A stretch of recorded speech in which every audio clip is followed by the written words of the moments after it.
Hello friends and welcome to the med project medical lectures. और आज की video में हम देखने जा रहे हैं कि आपकी जो आंसर शीट है वो आंसर शीट को किस प्रकार से आप लिख सकते हैं ताकि आपको एग्ज़ाम में ज़्यादा से ज़्यादा मार्क्स मिले। और अगर आपका स्टडी भी थोड़ा हुआ नहीं है या फिर आपका स्टडी भी थोड़ा कम है तो ऐसी कंडीशन में भी आपको एग्जामिनर एक अच्छे से अच्छा मार्क्स दे। और आपका प्रेशर पेपर प्रेजेंटेशन कैसा होना चाहिए इस बात पर आज हम बोलेंगे।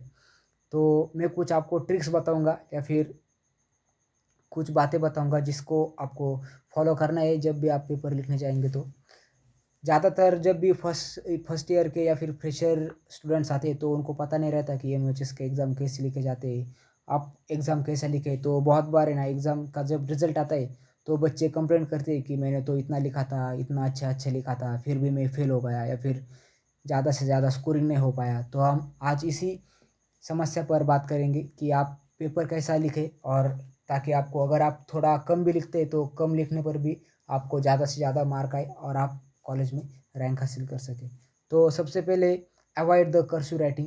अगर आप कर्सिव राइटिंग लिखते हैं तो प्लीज़ एग्ज़ाम में कर्सिव राइटिंग मत निकालिए, क्योंकि कर्सिव राइटिंग बहुत सारे एग्जामिनर को समझ में नहीं आती और वो इरिटेट हो जाता है आपको आपका पेपर चेक करने में। इसी तो इसी राइटिंग देखकर एग्जामिनर फुल मार्क्स भी नहीं देता और उसको जो प्रॉपर वर्ड चाहिए वो वर्ड भी वो समझ नहीं पाता कर्सिव राइटिंग की वजह से।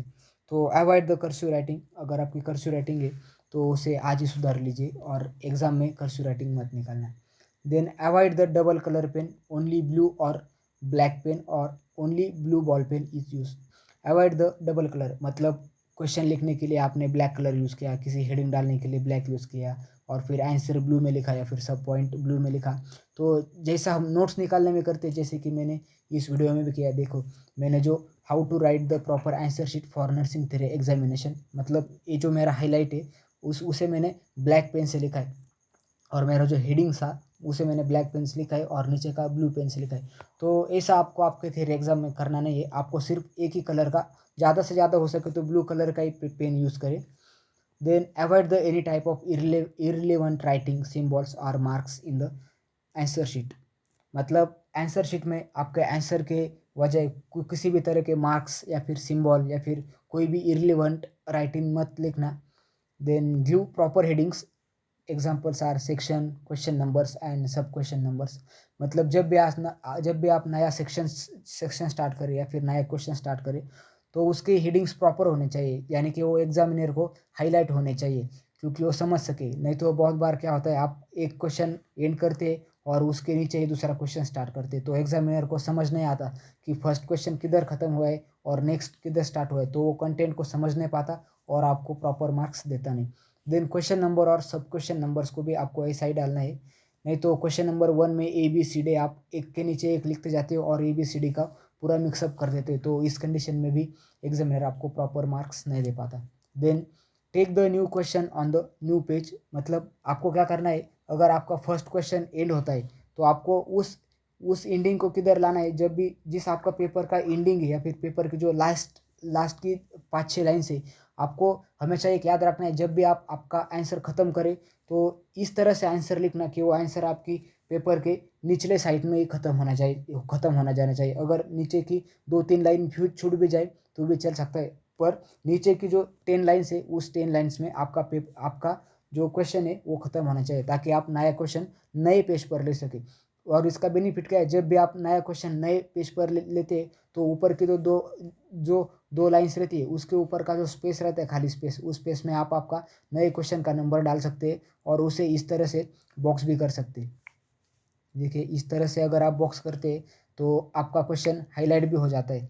Then use the tree diagrams to write the types and classification. अगर आपको किसी क्वेश्चन में टाइप्स पूछे, यानी कि हॉस्पिटल के टाइप्स है, ये ने बहुत बार पूछते हैं हॉस्पिटल के टाइप्स, तो इस तरह के जो क्वेश्चंस आते हैं तो उस कंडीशन में आप ट्री डायग्राम्स या फिर फ्लो चार्ट यूज़ कीजिए ताकि आपका पेज भी भर जाता है और वो दिखने में भी अच्छा दिखता है, या फिर आपको जो वर्ड्स लिखने हैं वो हाईलाइट हो जाते हैं। और क्लासिफिकेशन लिखने में भी आप ट्री डायग्राम, यदि आप फार्मा का पेपर लिख रहे हैं तो क्लासिफिकेशन में ट्री डायग्राम बनाना। अगर आपको 2 ड्रग्स के नाम कम भी याद है तो आपकी ट्री डायग्राम की वजह से वो दिखने में भी अच्छा दिखता है। Then highlight the new question by making the box, यानी कि अगर आप जब भी कोई न्यू क्वेश्चन स्टार्ट करते जैसे कि मैंने अभी अभी बताया, तो इस तरह से बॉक्स बनाए, क्योंकि अगर आपका क्वेश्चन नंबर हाईलाइट हो जाए तो एग्जामिनर को कैलकुलेशन करने में भी आसान जाता है और वो प्रॉपर मार्किंग भी आपको दे सकता है। Then never leave the blank page in the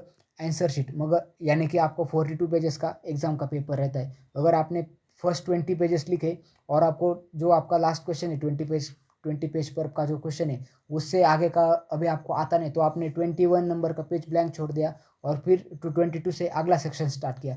तो ऐसा मत करना। जब भी एक मतलब जो आपका कंटिन्यूस पेपर लिखते जाओ, बीच में कोई ब्लैंक पेज मत छोड़ो। बहुत बार क्या होता है, अगर बीच में ब्लैंक पेज दिखता है तो एग्जामिनर आगे का पेपर आपका चेक भी नहीं करता, तो इस कंडीशन में आपके फेल होने के चांसेस भी बढ़ जाते हैं या फिर आपको प्रॉपर मार्क्स आते नहीं। तो पेपर में ब्लैंक पेज छोड़ना नहीं। Then try to solve the all compulsory questions, जितने भी कंपलसरी क्वेश्चन है उन सभी क्वेश्चंस को सॉल्व करना एटलीस्ट ट्राई करो। आपको उस क्वेश्चन के बारे में इंट्रोडक्शन आता है या फिर जितना आता है एटलीस्ट उतना लिखो। उसके बारे में आपको कुछ भी आता है तो वो लिखो, किसी भी क्वेश्चन को ब्लैंक मत छोड़ो। अगर आप क्वेश्चन को ब्लैंक छोड़ते तो उस क्वेश्चन का मार्क्स आपको डायरेक्टली 0 आते। एटलीस्ट क्वेश्चन को अटेम्प्ट करो।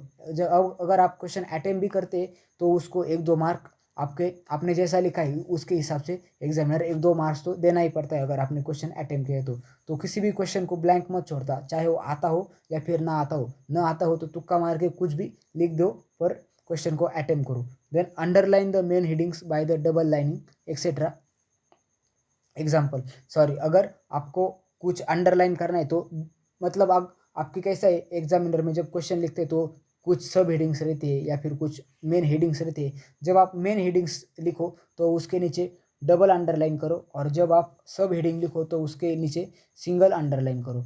Then maintain the proper sequence of question. जैसा क्वेश्चन पेपर में आपको सीक्वेंस दिया है उसी सीक्वेंस में आप आंसर शीट लिखने आप आंसर शीट लिखो। क्योंकि बहुत बार हमें एग्जामिनर बताते कि अगर आप इधर का क्वेश्चन इधर रिप्लेस भी कर सकते हैं, पर बहुत बार क्या होता है, जब भी आप बहुत सारे क्वेश्चन इधर उधर रिप्लेस कर देते तो जब कैलकुलेशन होता है पूरे पेपर का तब उसमें एग्जामिनर आपका इरिटेट हो जाता है, क्योंकि आपने फर्स्ट पेज पर लिखा रहता है फर्स्ट क्वेश्चन, देन आपके 9 पेज पर रहता है आपका सेकंड क्वेश्चन, और बीच के 7 पेज में रहता है आपका 5th क्वेश्चन।